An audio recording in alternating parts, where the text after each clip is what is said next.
जय श्री राधे कृष्ण। प्रिय मित्रों, वीडियो को शुरू करने से पहले आइए प्रार्थना करें।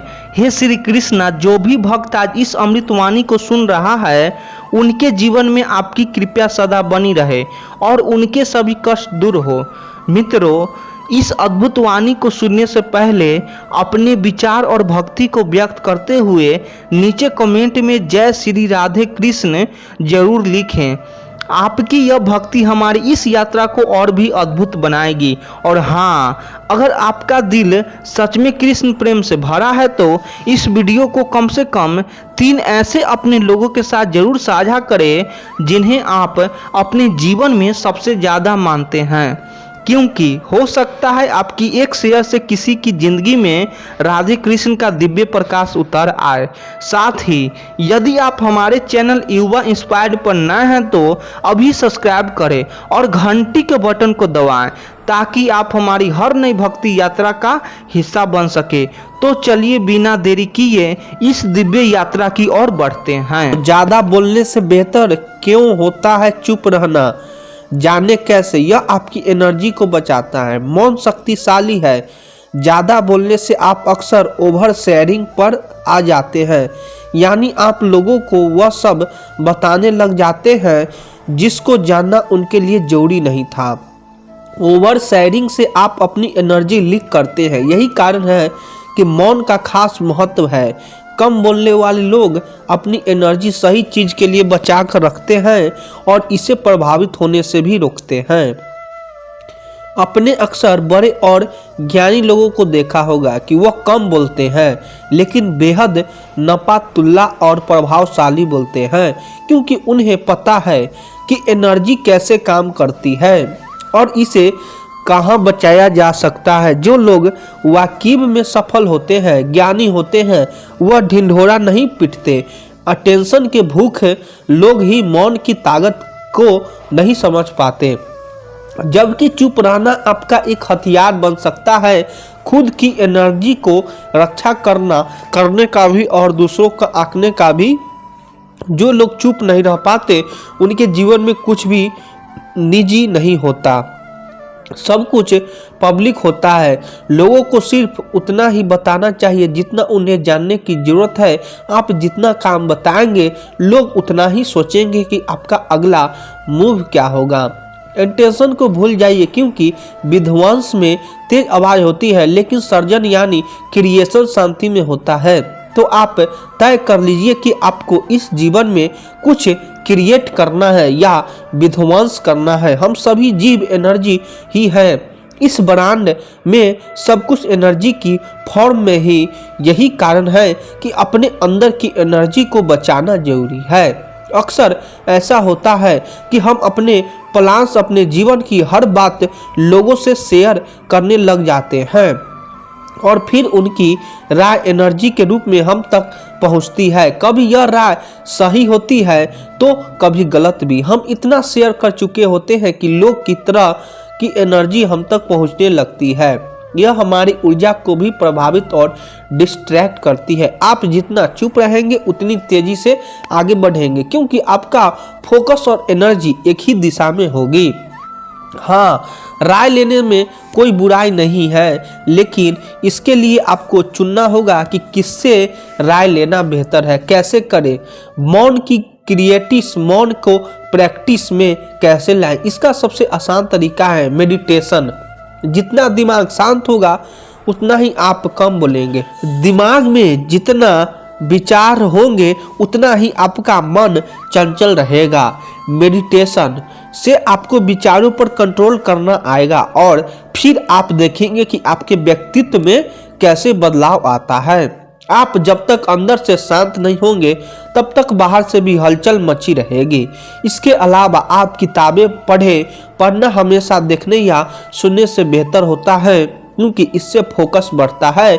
आजकल हमने पढ़ना ही बंद कर दिया है। सोशल मीडिया के जरिए हम छोटी छोटी जानकारियां को देखकर पढ़कर समझने लग गए हैं कि हमें सब कुछ आता है, लेकिन दिमाग को इतनी सारी जानकारियां एक ही समय पर देने से इसकी क्षमता भी धीरे धीरे कम होने लगती है। इसीलिए किताबों पर वापस जाइए। पवित्र वस्तुओं को न करे अपमान। कोई वस्तु आपके लिए अपवित्र है और वही वस्तु दूसरों के लिए पवित्र है, तो वहाँ आपका चुप रहना चाहिए। अनादर हमें किसी भी चीज़ का नहीं करना चाहिए, चाहे वह किसी इंसान को लेकर हो या फिर किसी धर्म को लेकर। किसी अपमान करने से आप महान नहीं बन सकते। हमारे जीवन में मौन का क्या महत्व है? मौन हमारे जीवन में बहुत महत्व रखता है, क्योंकि यह दुनिया के शोर और अराजकता से सांत्वना, प्रेरणा और आश्चर्य प्रदान करता है। यह आत्मचिंतन, आंतरिक शांति, स्वयं और दूसरों के साथ गहरे संबंध का अवसर प्रदान करता है। मौन हमें स्पष्टता पाने, ज्ञान प्राप्त करने और अपने अंतरतम विचारों और भावनाओं को समझने की अनुमति देती है। मौन उपचार में कैसे योगदान दे सकता है? मौन में गहन उपचार शक्ति होती है। यह आत्म निरीक्षण के लिए जगह प्रदान करता है, जिससे हमें भावनाओं को संशोधित करने, घावों से ठीक होने और आंतरिक शांति पाने की अनुमति मिलती है। मौन एक बेचैन मन को शांत कर सकता है, टूटे हुए दिल को शांत कर सकता है और भावनात्मक और मानसिक कल्याण के लिए अभयारण्य प्रदान कर सकता है। यह हमें अपनी आंतरिक आवाज़ सुनने और श्राद्धु और संतुलन की भावना पैदा करने की अनुमति देती है। क्या मौन रहने से रिश्ते बेहतर हो सकते हैं? हाँ, रिश्तों में चुप्पी एक महत्वपूर्ण भूमिका निभाती है। यह गहराई से सुनने, समझने और सहानुभूति के लिए जगह बनाता है। मौन हमें वास्तव में दूसरों के शब्दों और भावनाओं को सुनने और उनकी सराहना करने की अनुमति देता है। यह संबंध अंतर्गतता और समान की भावनाओं को बढ़ावा दे सकता है, जिससे रिश्ते पनप सकते हैं और मजबूत हो सकते हैं। शोर भरी दुनिया में कोई मौन कैसे अपना सकता है? शोर भरी दुनिया में मौन को अपनाने के लिए जानबूझकर प्रयास की आवश्यकता होती है। इसमें अराजकता के बीच स्थिरता और शांति के क्षणों को उकेरना शामिल है। यह ध्यान, माइंडफुलनेस और प्रतिबिंब के लिए शांत स्थान बनाने जैसी प्रथाओं के माध्यम से किया जा सकता है। प्रौद्योगिकी के साथ सीमाएं निर्धारित करने और प्रकृति को अपनाने में मौन और आंतरिक शांति के अवसर पैदा करने में भी मदद मिल सकती है। मीठी बातें सबको अच्छी लगती है, पर सच सुनकर जो बदल जाए वही सच्चा इंसान है। हर कोई तुम्हारे दर्द को समझने का दिखावा करेगा, लेकिन सच यह है कि सिर्फ गिने चुने लोग ही तुम्हारे आंसू पोंछेंगे। लोग तुम्हें गिरते देख खुश होंगे, पर जो तुम्हारे उठने में मदद करे वही तुम्हारा असली साथी है। दुनिया तुम्हारी मेहनत नहीं, सिर्फ नतीजे देखती है। इसीलिए बहाने नहीं, काम करो। जो हर किसी को खुश रखने चला वो अंत में खुद दुखी रह जाता है। सच बोलने वाले की जुबान कड़वी लगती है, लेकिन उसका साथ छोड़ने वाले अक्सर पछताते हैं। जो समय पर तुम्हारे काम ना आए उसके मीठे वादे किसी काम के नहीं होते। इंसान की औकात तब पता चलती है जब तुम्हें उसमें कोई फायदा ना हो, और फिर भी वह तुम्हारे साथ। तुम्हारी नाकामी पर हंसने वाले तुम्हारी सफलता देखकर सबसे ज़्यादा जलते हैं। सच्चाई यह है कि बिना तकलीफ के कोई आगे नहीं बढ़ता। आराम से जीने वाले यहीं रह जाते हैं। लोग तुम्हारी गलतियों को बढ़ा चढ़ा कर बताएंगे, लेकिन तुम्हारे अच्छे काम भूल जाएंगे। जो रिश्ते सिर्फ स्वार्थ पर टिके हैं वे जरूरत खत्म होते ही टूट जाते हैं। सबसे बड़ी गलती यह है कि सबको अपना समझना, क्योंकि हर कोई तुम्हारा नहीं होता। सच्चाई यही है कि दुनिया तुम्हें सिर्फ उतना ही याद रखती है जितना फायदा तुमसे सके। हर कोई तुम्हारे चेहरे पर मुस्कान देखना चाहता है, लेकिन बहुत कम ऐसे होते हैं जो उसकी वजह बनने का प्रयास करते हैं। सफलता मिलने पर तालियां बजाने वाले लोग बहुत मिलते हैं, पर तुम्हारे गिरने पर उठाने वाला शायद ही कोई है। जो रिश्ते केवल स्वार्थ पर टिके हो, समय आते ही खुद टूट जाता है और तब पता चलता है कि साथ असली था या दिखावा।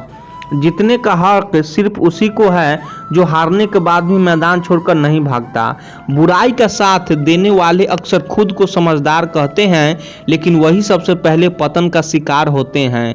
धोखा हमेशा सबसे नज़दीकी से मिलता है, क्योंकि अजनबी को तुम्हारे कमजोरी नहीं पता होती।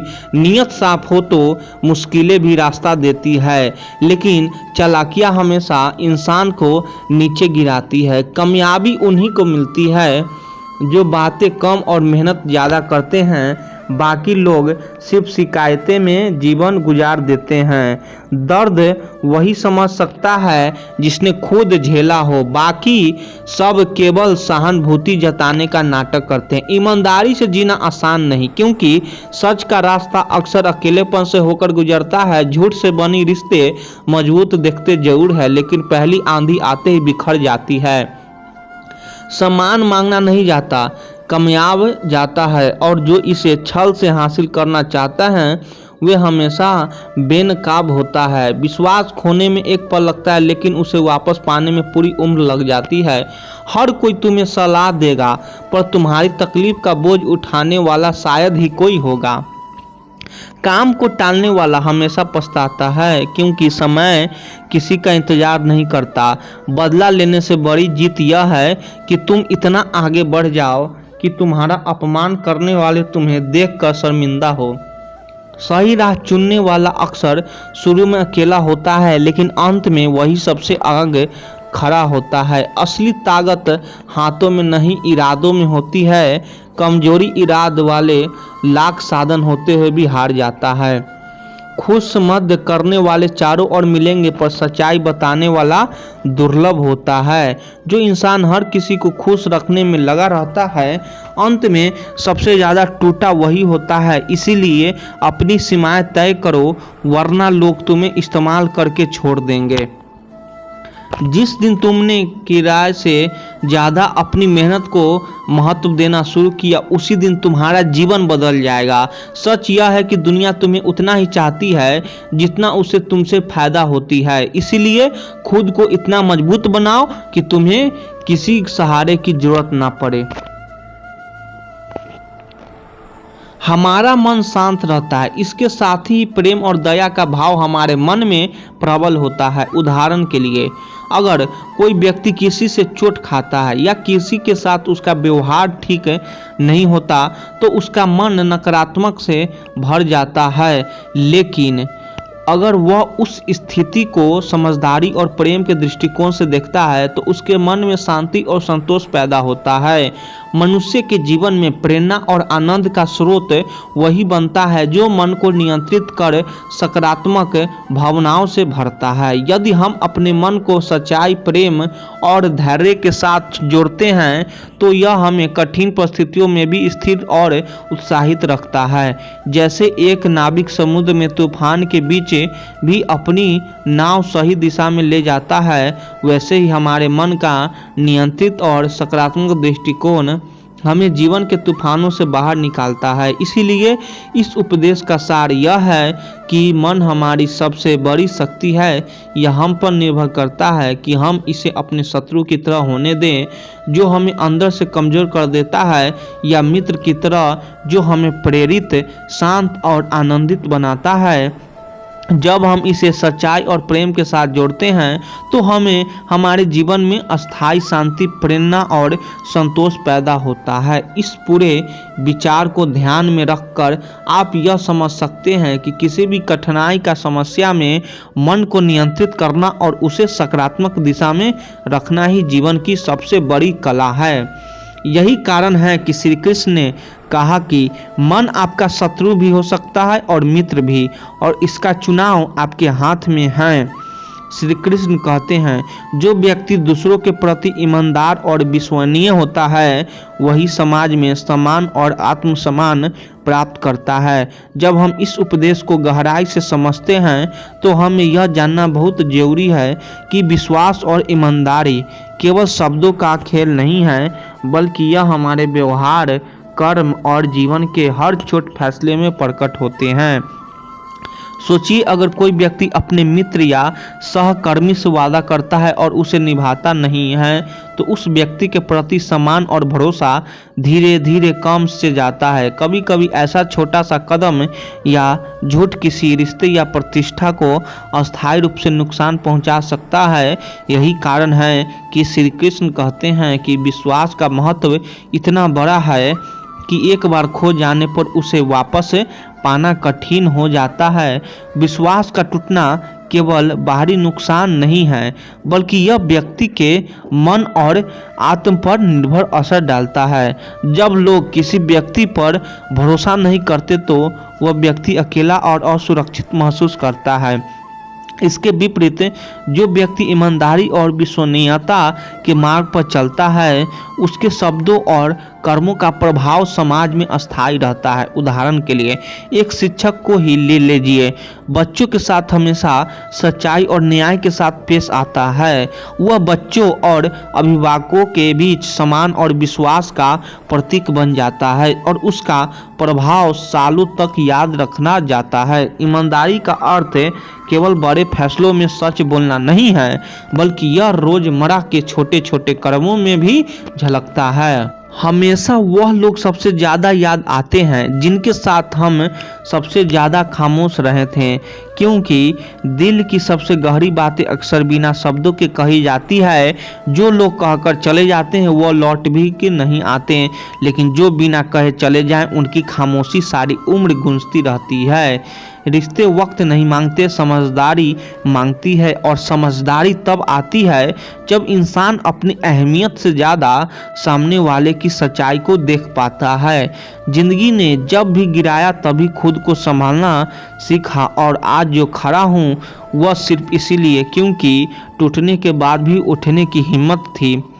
कुछ बातें हम किसी कह नहीं पाते क्योंकि हमें पता होता है कि सुनने वाला समझ नहीं पाएगा, और इसे डर से हम खुद ही अंदर घुटते रहते हैं। जिस चीज़ को खोने का डर हो उसी के साथ हम सबसे ज़्यादा जुड़ जाते हैं, और फिर डर भी वहीं से जन्म लेता है जहां दिल सबसे ज़्यादा लगता है। जिंदगी में कई बार हमें मुस्कुराना पड़ता है उन लोगों के सामने जिन्होंने हमारी मुस्कान की वजह छीन ली थी, और यही अंदर से मजबूत बनाता है। वह रातें जन्म में हम चुपचाप रोते वही हमें सिखाती है कि सबके सामने हमेशा हंसते रहना ही है, रोना भी नहीं। कभी कभी खामोश हुआ जाना ही सबसे बड़ा जवाब होता है, क्योंकि हर बात को खामोश में बांधना जरूरी नहीं होता। जिसे खोने का डर पल रहता है समझ लो वही सबसे कीमती होता है, और अगर उसे संजोना आ गया तो फिर जीवन सुंदर हो जाता है। हर कोई कहता है कि बीता हुआ वक्त वापस नहीं आता, लेकिन कोई नहीं कहता कि अगर उस वक्त में दिल टूटा हो तो उसकी आवाज़ पूरी उम्र पीछा करती है। कुछ लोग सिर्फ इसीलिए चले जाते हैं ताकि हम सिखा सकें कि हम अपने ही सहारे कितना कुछ झेल सकते हैं, और वह जाने ही हमारा बदलना बन जाता है। कभी कभी लोग इसीलिए नहीं बदलते क्योंकि उन्हें उगता हुआ हूँ आप वैसे ही सब सह लेंगे, और यही सहना एक दिन आपको खामोशी कर देता है। जब कोई अपना बहुत खामोशी से बदल जाए तो समझ लो उसने तुम्हारी हर बात को बहुत गहराई महसूस किया है, और अब वह खुद को बचा रहा है। कुछ बातें हम इसीलिए नहीं कहते क्योंकि हमें डर होता है कि कहने के बाद वह रिश्ता वैसा नहीं रहेगा, इसीलिए हम टूटते हुए भी मुस्कुराते रहते हैं। जब हमें किसी की जरूरत होती है और वह नहीं होता तो समझ में आता है कि भरोसा और हकीकत में कितना फर्क होता है। जो लोग हर बार माफ़ कर देते हैं वह कमज़ोर नहीं होते, वह बस किसी को खोना नहीं चाहते। पर जब वो खामोश हो जाए तो समझो बहुत कुछ टूट चुका होता है। कभी कभी हम किसी के इतने करीब हो जाते हैं कि अपनी पहचान ही भूल जाते हैं, और जब वो दूर चला जाता है तब हमें खुद को फिर से खोजना पड़ता है।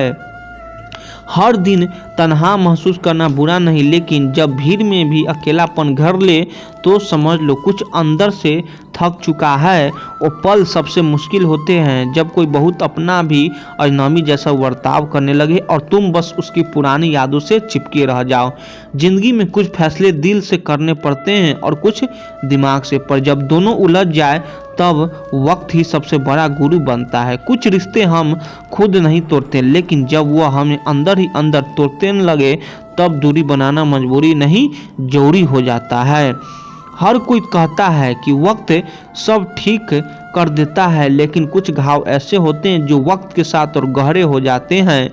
जिनसे हमें सबसे ज़्यादा उम्मीद होती है वही हमें सबसे गहराई से चोट देते हैं, क्योंकि हमने उन्हें दिल के सबसे पास रखा होता है। कभी कभी इंसान बस इतना चाहता है कि कोई पूछे तू ठीक तो है ना, और बिना कहे उसकी आंखों में छिपा दर्द पढ़ ले। हमेशा जीतने वाला ही मजबूत नहीं होता, कई बार जो हार कर भी मुस्कुराता है वही सबसे ज़्यादा हिम्मत होता है।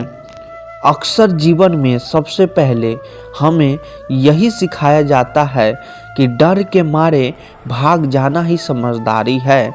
ठीक वैसे ही जैसे उस आदमी में नदी के पुल पर किया था, जब पीछे से शोर मचाते बंदर आ गए थे, वह जितना भागा डरा उतना ही बढ़ता गया, और जब रुक कर आंखों में आंख डालकर खड़ा हुआ तभी उस समझ आया कि असली ताकत भागने में नहीं डटकर खड़े होने में होती है।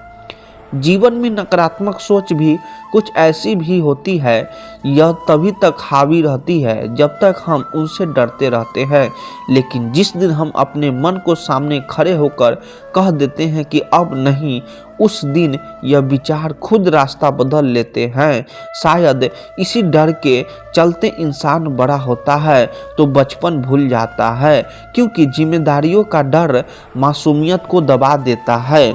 शादी होती है तो माता पिता पीछे छूट जाते हैं, क्योंकि नई दुनिया बसाने की जल्दी में पुराने रिश्ते धुंधले पड़ जाते हैं। बच्चे होते हैं तो भाई बहन याद नहीं रहते, क्योंकि अब सारा ध्यान आगे की पीढ़ी पर टिक जाती है। अमीर होता है तो गरीब को भूल जाता है, क्योंकि सुविधाओं की चकाचौंध आंखों पर पर्दा डाल देती है। और फिर जब उम्र ढलती है, शरीर थकता है, आवाज़ में कंपन आता है, तब वही इंसान एक एक करके भूली हुई सारी तस्वीरें याद करके रोता है। तभी समझ आता है कि असली में खोया क्या था। तब सवाल उठता है कि आखिर फर्क क्या पड़ता है कि हमारे पास कितना घर थे, कितनी गाड़ियाँ थी, कितनी लाख करोड़ जमा थे, जब अंत में पेट भरने के लिए 2 रोटियां ही काफ़ी थी और जीने के लिए एक ही जिंदगी मिली थी।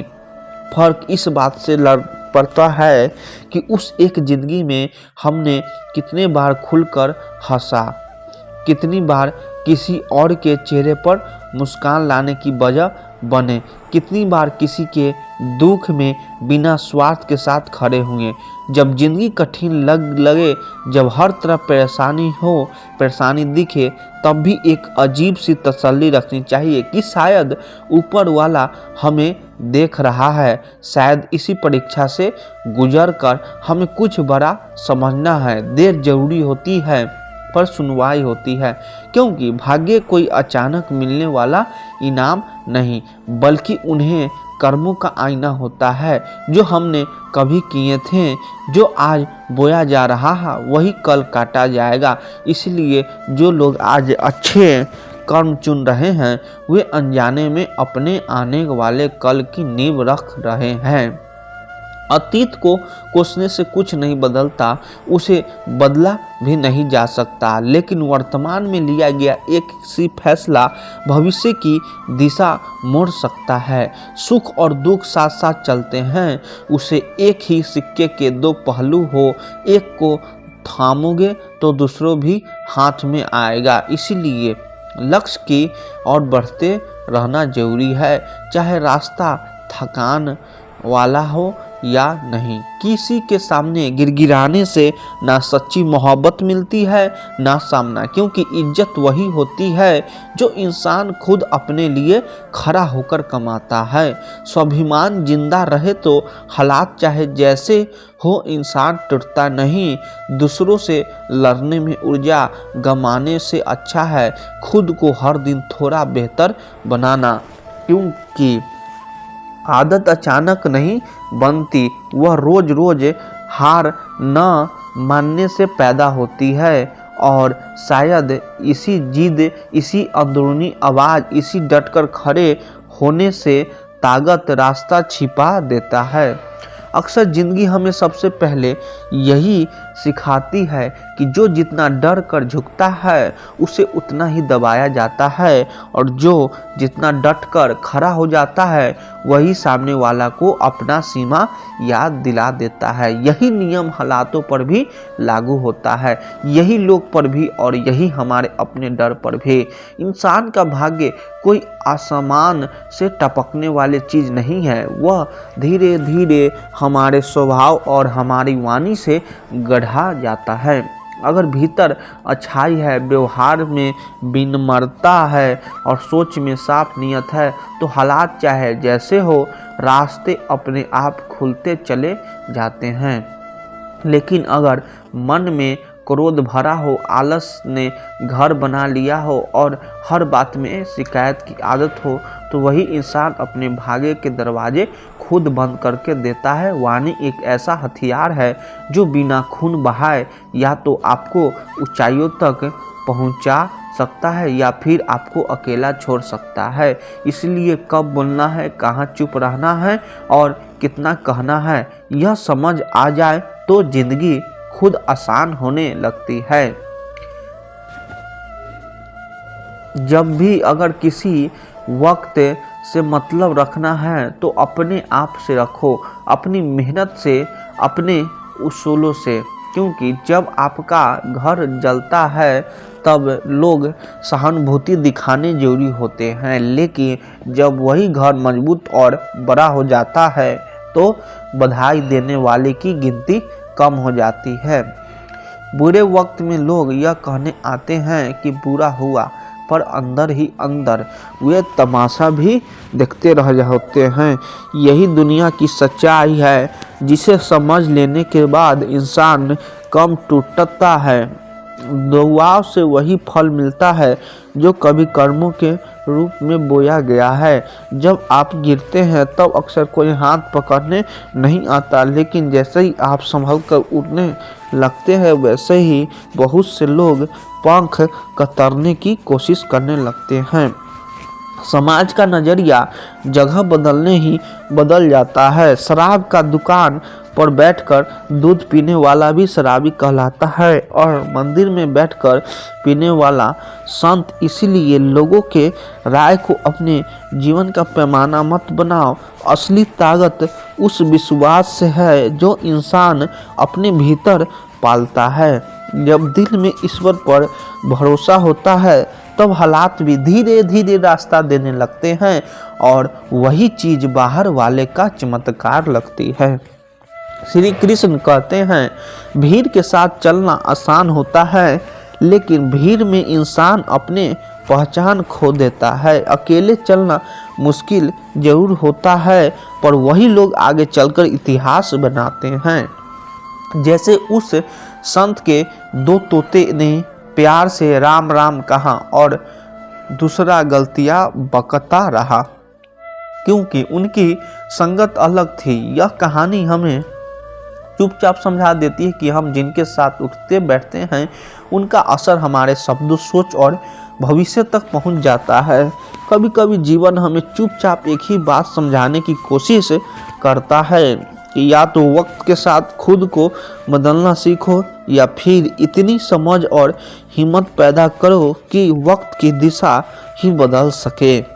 ऊपर वाला हमारे शब्द नहीं, हमारे दिखावे नहीं, सिर्फ हमारी नियत देखता है। इंसान केवल पैसों से धनवान नहीं होता, असली अमीरी तो उसके विचारों में, उसकी सोच की गहराइयों में और उसके व्यवहार की मिठास में छुपी होती है। लोगों का मुंह बंद करवाने में अच्छी ऊर्जा बर्बाद करने से अच्छा है कान बंद कर लो, क्योंकि हर किसी की राय को दिल पर लेने से किसी भी को हानि नहीं होता। जब तुम जवान हो तो यह मत भूलो कि एक दिन तुम भी बूढ़े होगे, इसीलिए बूढ़ों का सम्मान करना सीखो। जब तुम ताकतवर हो तो कमजोर को छोटा मत समझो, क्योंकि समय एक ही जगह ठहरता नहीं, और जब तुम गलत हो तो अपनी गलती को किसी भी मोड़ पर हम सबको कमजोर, गलत और असहाय बनाकर छोड़ती है। श्री कृष्ण कहते हैं, यह संसार परिवर्तन का खेल है। यहाँ जो उगा है वह एक दिन मुरझाएगा भी और चमका है, वह ढलेगा भी। जो चुना गया है वह कभी न कभी पीछे भी रह जाएगा, और जो आया है उसे एक दिन जाना ही है। इसीलिए जिन चीज़ों का तुम आज हल्के में ले रहे हो वही किसी और के लिए जिंदगी की सबसे बड़ी ज़रूरत हो। जो तुम्हारे पास है उसकी कद्र करना सीखो। क्या पता उसे पाने के लिए कोई रोज भीतर ही भीतर तड़पता है। उस जैसे जैसे आगे बढ़ती है वैसे वैसे यह बात और साफ होती जाती है कि माँ बाप बिना वजह नहीं समझाते थे। उनकी बातें समय से पहले बोझ लगती है, लेकिन वक्त गुजरने के बाद वही बातें सहारा बन जाती हैं।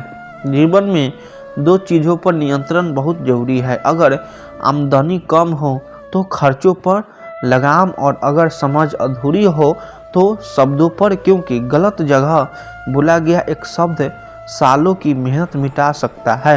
एक बार किसी ने भगवान से शिकायत भरे लहजों में कि पूछो लो कि तुम भी अजीब हो, किसी को इतना सुंदर हो, किसी को इतना साधारण क्यों बना देते हो, सबको एक सा सुंदर बना देते हो तो क्या बिगड़ जाता। भगवान मुस्कुराए और बोले, जब मैं इंसान बनाता हूँ तो सुंदरता और कठोरता का अनुपात सबके लिए बराबर रखता हूँ। फर्क बस इतना है, किसी में सुंदरता बाहर दिखाई देने लगती है और किसी में भीतर छुपी रह जाती है, और यह भीतरी की सुंदरता असली होती है जो वक्त के साथ और निखरती है। फिर एक इंसान ने भगवान से पूछा कि तुम्हारा प्यार और हमारे प्यार में क्या फ़र्क क्या है। भगवान ने आसमान की तरफ इशारा किया और कहा, उन पंछियों को देखो जो खुले अपमान में उड़ रहे हैं, बिना किसी डर के, बिना किसी बंधन के। यह है मेरा। जो पंछी पिंजरे के कैद, उसे तुम्हें प्यार कहते हो, पर असल में वह डर और मालिकाना हक है। शायद यही वजह है कि जीवन हमें बार बार सिखाता है कि प्यार, सम्मान, समझ और आज़ादी ज़बरदस्ती नहीं दी जाती है, इन्हें महसूस किया जाता है। कभी कभी इंसान को यह मान लेना चाहिए कि रोए बिना प्यास भी नहीं बुझती, और जब बात पूरी जिंदगी की हो तो यह उम्मीद करना ही गलत है कि सब कुछ आसानी से कट जाएगा।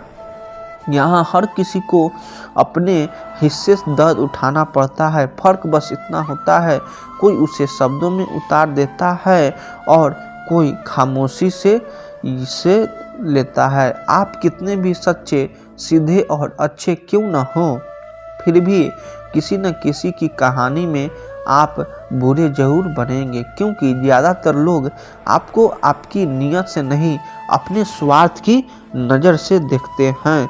इसी वजह से कदम उठाने से पहले और कलम चलाने से पहले थोड़ा रुक कर सोचना जरूरी हो जाता है, क्योंकि किसी सही इंसान ने कहा है, एक गलत व्यवहार पूरी उम्र का बोझ बन सकता है। आज अच्छे इंसानों की पहचान और भी मुश्किल हो गई है, क्योंकि आंसू भी निकली और मुस्कान भी। चेहरे कुछ कहते हैं और दिल कुछ छुपाते हैं। मोबाइल की उंगलियां अब रिश्ते निभा रही है और जुबान को सच बोलने में, वादा निभाने में तकलीफ होने लगी है। शायद इसीलिए जनजानों में भीड़ तो होती है, लेकिन असली साथ बहुत कम लोग देते हैं। हर शख्स अच्छा लगता है जब तक उस दुनिया में है, लेकिन मर जाने के बाद तो ज़िंदगी भी साथ छोड़ देती है। फिर शिकायत सिर्फ लोगों से क्यों? लोग इंतज़ार करते रहें कि हम टूटा हुआ देखें, कमज़ोर देखें, बिखरा हुआ देखें, और हम थे कि सहते सहते पत्थर के हो गए, अंदर से खामोश और बाहर से मजबूत। खुश रहने का अगर कोई एक सच में काम करने वाला मंत्र है तो यह है कि उम्मीद सिर्फ खुद से रखो, किसी और इंसान से नहीं, क्योंकि जब उम्मीद टूटती है तो दर्द दोहरा हो जाती है। श्री कृष्ण कहते हैं जब वक्त बुरा हो, हालात खिलाफ हो, तब घबराना मत, क्योंकि वह पल भी गुजर जाते हैं जिनका गुजरना नामुमकिन सा लगता है। किसी ने बहुत गहरी बात कही है कि सांसों के साथ आदमी अकेला चलता है और जब सांसें चली जाती है तब सब साथ चलने लगते हैं। आजकल व्यवहार दोस्ती भी नोटों जैसे हो गई है, ऊपर से चमत्कार लेकिन अंदर से असली या नकली या पहचाना मुश्किल हो गया है। मगर सच यह भी है कि जब तक मन के कई जैसा न हो, कोई मंत्रा आंकड़ा कान नहीं भर सकती। यानी बाहर का जहर तभी असर करता है जब अंदर पहले से जगह बनी जो लिखा है तुम्हारी किस्मत में वह दूर रहकर भी आएगा तेरे पास। चाहे राहें कठिन हो या मौसम बदल जाए, सही समय पर मिलेगा हर एक खास जो सच में तेरा है। वह कभी खोता नहीं। समय चाहे जितना भी इंतजार कराए, बस धैर्य रख, कोशिश करता रह, तुझ तक अपना मंजिल खुद आए। रामायण में भगवान राम का वनवास तय था। कितनी भी मुश्किलें आई, उनका समय और नियति पूरी हुई और वह लखन और सीता के साथ लौट आए। महाभारत में अर्जुन हर चुनौती के बावजूद सही मार्ग पर चलता रहा और उसका धर्म और समय उसे उसका फल दिला ही देता है। यानी चाहे राह में कितने भी बाधाएं आए, जो हमारे लिए लिखा है वह हर हाल में मिलता है। आज हम जानेंगे कि किस्मत कैसे काम करती है और क्यों सही चीजें हमेशा सही समय पर मिलती है। जय श्री राधे कृष्ण। प्रिय मित्रों, वीडियो को शुरू करने से पहले आइए प्रार्थना करें। हे श्री कृष्णा, जो भी भक्त इस अमृतवाणी को सुन रहा है, उनके जीवन में आपकी कृपा सदा बनी रहे और उनके सभी कष्ट दूर हो। मित्रों, इस अद्भुत वाणी को सुनने से पहले अपने विचार और भक्ति को व्यक्त करते हुए नीचे कमेंट में जय श्री राधे कृष्ण जरूर लिखें। आपकी यह भक्ति हमारी इस यात्रा को और भी अद्भुत बनाएगी। और हाँ, अगर आपका दिल सच में कृष्ण प्रेम से भरा है तो इस वीडियो को कम से कम 3 ऐसे अपने लोगों के साथ जरूर साझा करें जिन्हें आप अपने जीवन में सबसे ज़्यादा मानते हैं, क्योंकि हो सकता है आपकी एक शेयर से किसी की जिंदगी में राधे कृष्ण का दिव्य प्रकाश उतर आए। साथ ही यदि आप हमारे चैनल युवा इंस्पायर्ड पर नए हैं तो अभी सब्सक्राइब करें और घंटी के बटन को दबाएं ताकि आप हमारी हर नई भक्ति यात्रा का हिस्सा बन सके। तो चलिए बिना देरी किए इस दिव्य यात्रा की ओर बढ़ते हैं। श्री कृष्ण कहते हैं, भाग्य तुम्हें वही देता है जो तुम्हारे कर्म बुलाते हैं। केवल इंतजार करने से किस्मत नहीं खिलती, परंतु कर्म करने से किस्मत खुद चलकर तुम्हारे द्वार आ जाती है। बहुत से लोग कहते हैं कि सब किस्मत का खेल है, जब किस्मत में होगा तभी मिलेगा, और यही सोचकर वे हाथ पर हाथ धरे बैठे रहते हैं। लेकिन सच्चाई यह है कि भाग्य हमेशा हमारे कर्म से जुड़ा होता है। किस्मत को अगर एक ताले की तरह माने तो कर्म उसे ताले की चाबी है। केवल ताले को देखकर बैठे रहोगे तो दरवाजा कभी नहीं खुलेगा, लेकिन अगर चाबी का इस्तेमाल करोगे तो वही दरवाजा आसानी से खुल जाएगा। जीवन में ऐसी अनगिनत उदाहरण हैं। मान लीजिए एक किसान है, अगर वह सोच ले कि बारिश होगी तो अनाज अपने आप खेत में उग आएगा, तो यह कभी संभव नहीं, क्योंकि केवल किस्मत पर भरोसा करके उसने खेत जीती है नहीं, बीज डाला ही नहीं, मेहनत की ही नहीं। दूसरी ओर वही किसान अगर समय पर खेत जोते, बीज बोए और देखभाल करे तो चाहे मौसम में थोड़ी देर क्यों न हो, उसके खेत में अनाज जरूर लहलाएगा। यही है किस्मत और कर्म का मिलन। कभी कभी लोग कहते हैं कि अमुक व्यक्ति की किस्मत बहुत अच्छी है, इसलिए उसके पास सब कुछ है। लेकिन यदि आप गहराई से देखेंगे तो पाएंगे कि उसके पीछे उसकी लगन, परिश्रम और कर्म ही है। किस्मत अवसर देती है लेकिन उन्हें अवसर पहचानना और उनका उपयोग करना मनुष्य के कर्म पर निर्भर करता है। मान लीजिए कोई अवसर आपके सामने आया, लेकिन आपने आलस्य किया और उसे पकड़ने से चूक गए, तो वह अवसर किसी और के हिस्से में चला जाएगा। यह कहना आसान है कि मेरी किस्मत ही खराब थी, लेकिन वास्तव में आपकी निष्क्रियता ही कारण थी। इसे ऐसे समझिए, समुद्र के किनारे बैठकर कोई व्यक्ति हाथ में खाली घड़ा लिए सोचता रहे कि लहर आएगी और घड़ा अपने आप भर जाएगा, तो क्या वह भर जाएगा? बिल्कुल नहीं। लेकिन अगर वही व्यक्ति आगे बढ़कर घड़ा पानी में डुबा दे तो कुछ ही पलों में उसका घड़ा भर जाएगा। यही कर्म की ताकत है। किस्मत तो समुद्र की तरह है, अपार और अनंत, परंतु उसे पाने के लिए कर्म करना ही होगा। मनुष्य का कर्म ही ईश्वर को भी प्रसन्न करता है। जब इंसान सच्चे मन से मेहनत करता है तो ब्रह्मांड भी उसकी सहायता के लिए मार्ग खोल देता है। ऐसे लगता है मानो किस्मत खुद चलकर उसके द्वार आ रही हो। यही तो इस उपदेश का सार है कि कर्म करने वाले की ही भाग्य का आशीर्वाद मिलता है। इसीलिए केवल बैठकर किस्मत के भरोसे रहना बुद्धिमानी नहीं है। यदि जीवन में कुछ चाहिए तो सबसे पहले उसका प्रयास करना होगा। जितना अधिक आप कर्मशील होंगे उतना ही अधिक भाग्य आपके साथ होगा। याद रखिए, कर्म और भाग्य एक दूसरे से अलग नहीं हैं, बल्कि दोनों मिलकर ही सफलता की सीढ़ियां बनाते हैं। श्री कृष्ण कहते हैं, जो तुम्हारे लिए तय है वह किसी और को नहीं मिल सकता, और जो किसी और के लिए लिखा है वह तुम्हारे पास कभी नहीं ठहर सकता।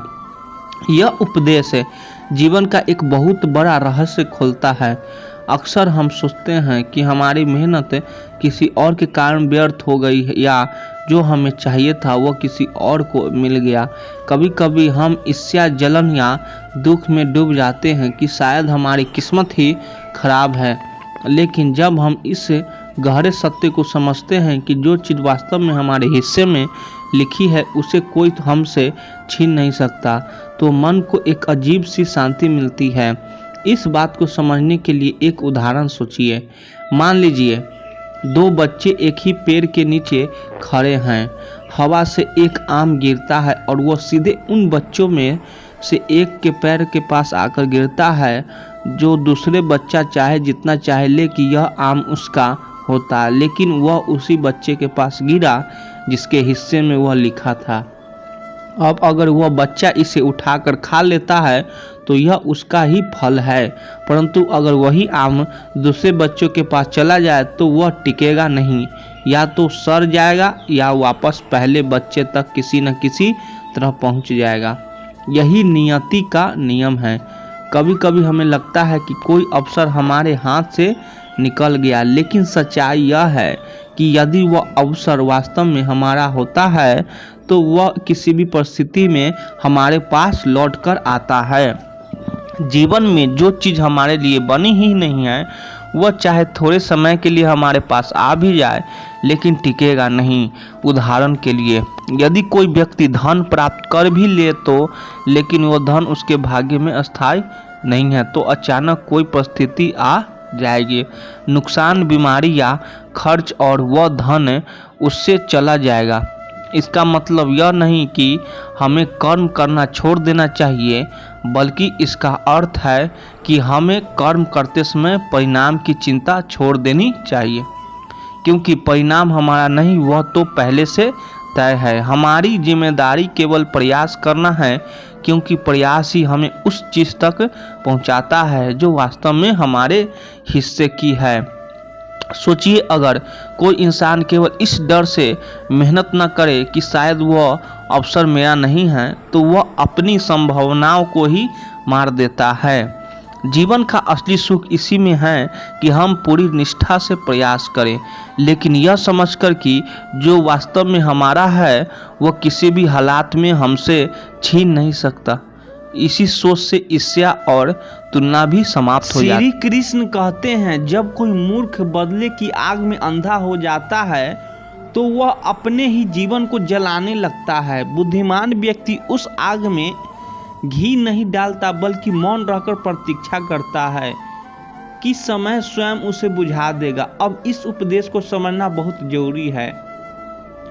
जीवन में हम सब ऐसे लोग से मिलते हैं जो हर बात का बदला लेना चाहते हैं। यदि कोई उनसे असहमति जता दे, थोड़ा अपमान कर दे या उनका मार्ग रोकने की कोशिश करे तो उनके भीतर प्रतिशोध की ज्वाला जल उठती है। वे सोचते हैं कि जैसे भी हो सामने वाला को नीचे दिखाना है, पर यही सोच धीरे धीरे उन्हें भीतर से कमजोर कर देती है। प्रतिशोध का भाव सबसे पहले मन को अशांत करता है।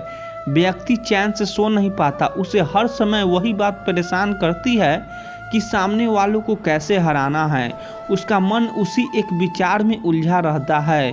परिणाम यह होता है कि उसकी ऊर्जा नष्ट होती रहती है, उसका चेहरा उदास हो जाता है और उनका भविष्य अंधकारमय हो जाता है। बदला लेने वाला सोचता है कि वह दूसरों को जलाएगा, लेकिन वास्तविक यह है कि वह खुद ही उस आग में सबसे पहले जलने लगता है। अब सोचिए, यदि किसी ने आपको गाली दी और आप भी उसी समय गाली लौटाते हैं तो क्या फर्क रह गया आप में और उसमें? दोनों ही एक ही स्तर पर खड़े हो गए। लेकिन यदि आपने मौन धारण किया, कुछ नहीं कहा, तो उसकी बात वही रुक गई।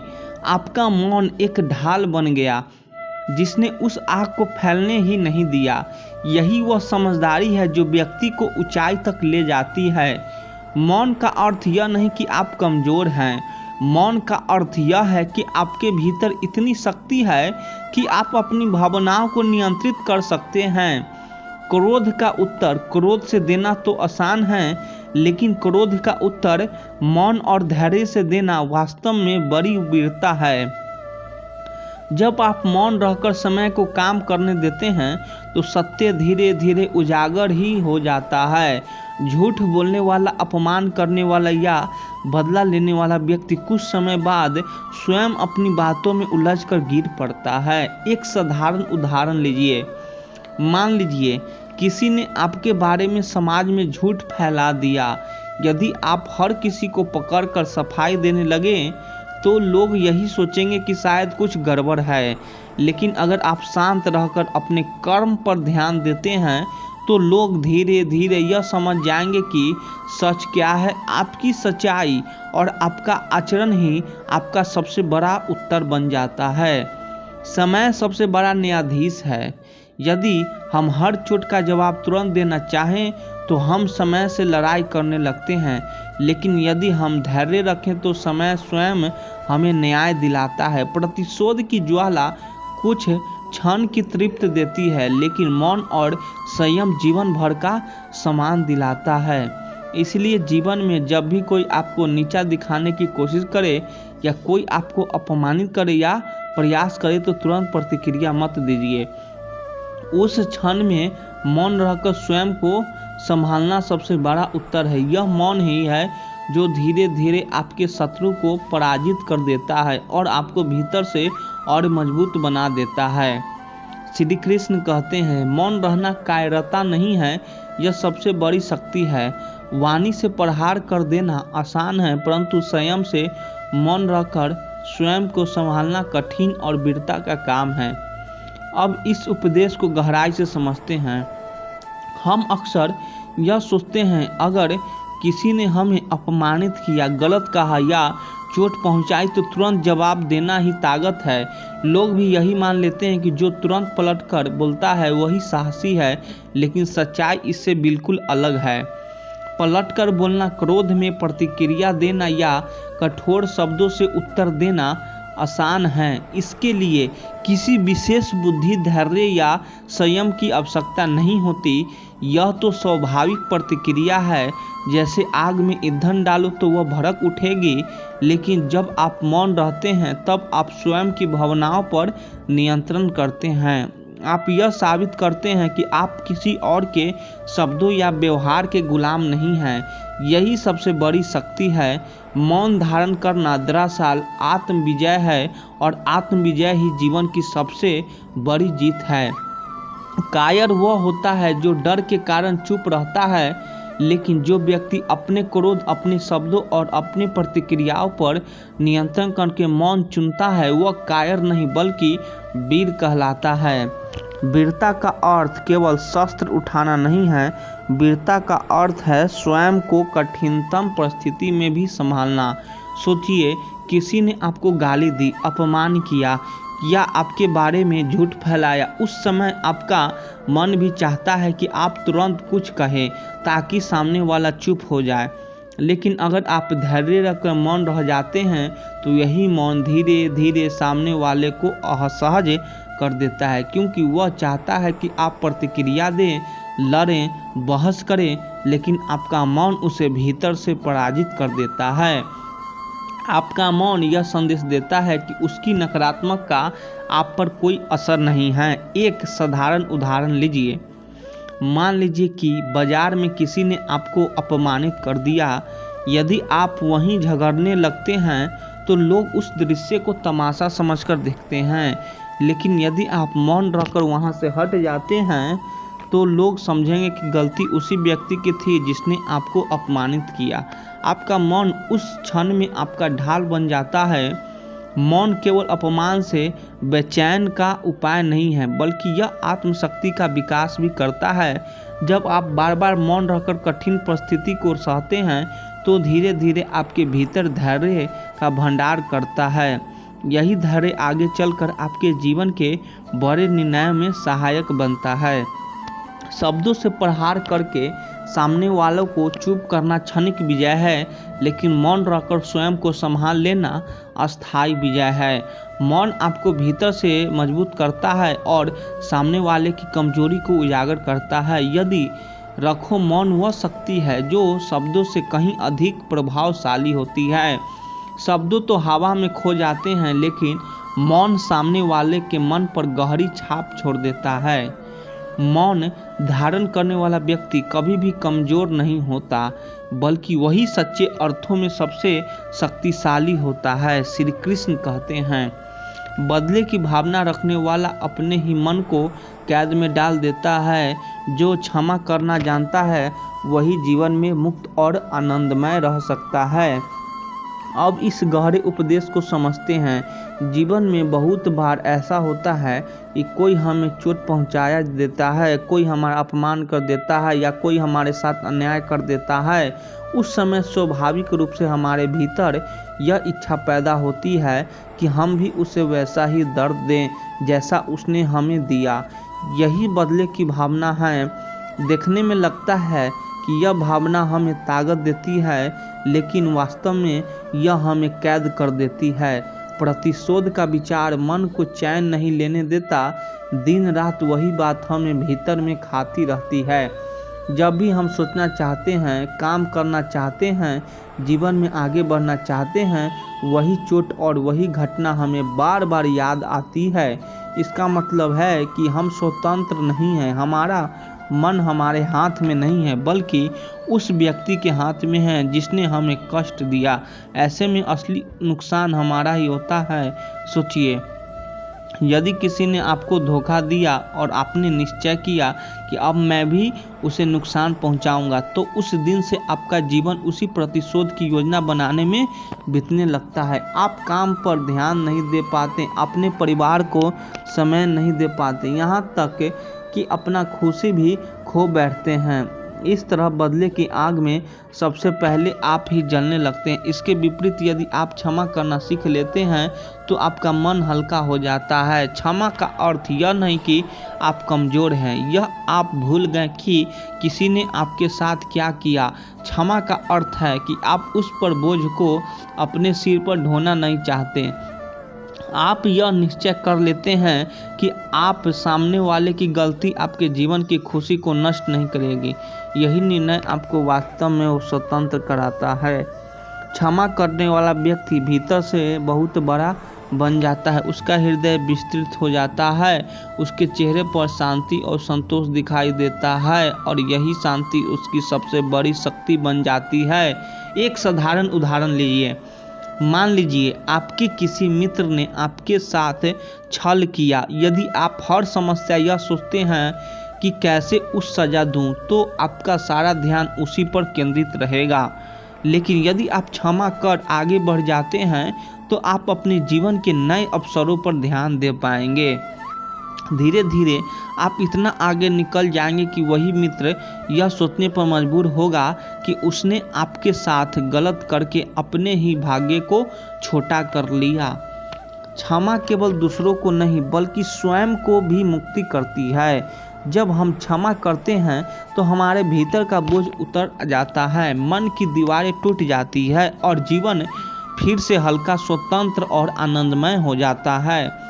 यही सच्ची मुक्ति है। श्री कृष्ण कहते हैं, जो व्यक्ति गाली के बदले गाली और क्रोध के बदले क्रोध देता है वह केवल अंधकार को और गहरा कर देता है, परंतु जो मौन रहकर मुस्कुराता है वह अंधकार में दीपक जला देता है। बस इस उपदेश को गहराई से समझते हैं। मानव स्वभाव है कि जब कोई हमें बुरा कहता है तो हम भी तुरंत पलटकर कुछ कहना चाहते हैं। जब कोई हम पर क्रोध करता है तो हमें भी गुस्सा आता है कि क्यों ना उसी तरह उत्तर दिया जाए, लेकिन वही प्रतिक्रिया वास्तव में समस्या को और बढ़ा देती है। यह वैसा ही है जैसे किसी कमरे में अंधेरा हो और हम उसमें और अंधेरे डाल दें। परिणाम यह होगा कि रास्ता और भी बंद हो जाएगा। सोचिए, अगर दो लोग क्रोध में झगड़ रहे हो और दोनों एक दूसरे पर कठोर शब्दों की बौछार करें तो क्या समस्या सुलझेगी? नहीं, उल्टा दोनों के बीच दूरी और बढ़ जाएगी, रिश्ते टूट जाएगी, मन में कटुता रह जाएगी और उसका बोझ सालों तक ढोना पड़ेगा। यही है अंधकार को और गहरा करना। इसके विपरीत यदि किसी ने आपको गाली दी और आप शांत रहकर केवल मुस्कुरा दिए तो आपके उस मौन और मुस्कान का असर उस व्यक्ति पर बहुत गहरा होता है, क्योंकि वह उम्मीद करता है कि आप भी उसे गाली देंगे, आप भी क्रोध करेंगे। लेकिन जब ऐसा नहीं होता तो उसका अपना क्रोध उसी के भीतर लौट आता है और उसे भीतर से कचोटने लगता है। आपकी मुस्कान वहाँ दीपक का काम करती है। मुस्कान और मौन दोनों में अद्भुत शक्ति होती है। मुस्कान यह बताती है कि सामने वाला चाहे जैसा भी व्यवहार करे, आपका मन उसके वश में नहीं है। आप अपने ऊपर नियंत्रण रखते हैं। यह नियंत्रण ही आपको आंतरिक शक्ति देता है और वही शांति धीरे धीरे आपके आसपास के वातावरण को भी शांत कर देती है। एक साधारण उदाहरण से समझिए। कल्पना कीजिए कि सड़क पर कोई व्यक्ति अचानक आपको गाली दे देता है। यदि आप भी तुरंत पलटकर गाली देंगे तो झगड़ा बढ़ेगा और भीड़ इकट्ठा होगी। लेकिन यदि आप मौन रहकर मुस्कुराते हुए आगे बढ़ जाते हैं तो वह व्यक्ति खुद ही शर्मिंदा हो जाएगा। आपकी चुप्पी और मुस्कान उसके लिए दर्पण बन जाएगी जिसमें उसे अपनी गलती साफ दिखाई देगी। यही बात घर और रिश्ते में भी लागू होती है। पति हो, माता पिता और संतान हो या भाई बहन, यदि कोई क्रोध में कठोर शब्द कहता है और दूसरे भी वैसा ही जवाब देता है तो घर का माहौल अशांत हो जाता है। लेकिन यदि एक व्यक्ति मौन रहकर मुस्कुरा देता है तो उसी क्षण तनाव कम हो जाता है और धीरे धीरे स्थिति सामान्य हो जाती है। मौन और मुस्कान से अंधकार से दीपक जलाने, यही अर्थ है। क्रोध का उत्तर क्रोध से नहीं बल्कि शांति और धैर्य से देना ही वास्तविक बुद्धिमानी है। ऐसा करने वाला व्यक्ति अपने ही नहीं बल्कि दूसरों के जीवन में भी प्रकाश फैलाता है। श्री कृष्ण कहते हैं, मौन में इतनी शक्ति है कि यह बड़े से बड़े शत्रु को भी निरुत्तर कर सकता है। शब्दों से जीता हुआ शत्रु फिर अवसर ढूंढता है, पर मौन से जीता हुआ शत्रु सदा शांत हो जाता है। अब इस गहरे उपदेश को सरल रूप में समझते हैं। मनुष्य का स्वभाव है कि जब कोई सामने से आकर अपमान करता है या चुनौती देता है तो हम तुरंत उत्तर देना चाहते हैं। हमें लगता है कि अगर हमने कुछ न कहा तो लोग सोचेंगे कि हम डर गए, लेकिन वास्तव में कई बार उत्तर देना ही कमजोरी का प्रमाण बन जाता है। क्योंकि जब हम सामने वाले की हर बात का जवाब देते हैं तो हम उसके जाल में फंस जाते हैं। हम वही बोलते हैं और वही सोचते हैं जो वह हमसे कहलवाना चाहता है। मौन इस स्थिति में सबसे बड़ा हथियार है। जब आप मौन रहते हैं तो सामने वाले के पास आगे कुछ कहने की नहीं बचता। वह चाहे जितनी भी बातें कर ले, लेकिन आपके मौन के सामने उसकी वाणी धीरे धीरे थम जाती है। यही मौन की शक्ति है, बिना बोले ही सामने वालों को निरुत्तर कर देना। अगर आप शब्दों से शत्रु को हराते हैं तो वह भीतर ही भीतर मौका ढूंढता है कि कब फिर से पलटवार किया जाए। उसकी ईर्ष्या और द्वेष और भी गहरा हो जाता है। लेकिन जब आप मौन धारण कर लेते हैं तो उसे कुछ कहने का अवसर ही नहीं मिलता। समय बीतने के साथ उसका क्रोध शांत हो जाता है और वह स्वयं को ही पराजित मान लेता है। यही बात हमारे जीवन के हर स्थिति और हर परिस्थिति में लागू होती है। घर में हो, समाज में हो या कार्य क्षेत्र में, बहस और वाद विवाद केवल कटुता को बढ़ाते हैं। हम आप शब्दों से जीत भी जाए तो सामने वाला मन से कभी नहीं मानता, वह केवल चुप हो जाता है, लेकिन उसके मन में प्रतिशोध का बीज बोया जाता है। इसके विपरीत यदि आप मौन हो जाते हैं तो उसके मन में धीरे धीरे यह भावना आ जाती है कि आप उससे ऊंचे हैं, स्तर पर खड़े हैं। यह एहसास है उस शांत कर देता है। एक उदाहरण से समझिए। मान लीजिए किसी सभा में कोई व्यक्ति आपके बारे में झूठा आरोप लगाता है। यदि आप तुरंत बहस में पड़ जाते हैं तो सभा का माहौल बिगड़ जाता है और लोग सोचते हैं कि शायद दोनों में गलती है। लेकिन यदि आप मौन रहते हैं और समय के साथ अपने कर्मों द्वारा सत्य को सामने आने देते हैं तो वही लोग यह समझ जाते हैं कि झूठ बोलने वाला व्यक्ति गलत था। वहां आपके मौन से उस शत्रु को निरुक्त कर दिया, जबकि एक भी शब्द कहे बिना आपने जीत हासिल की।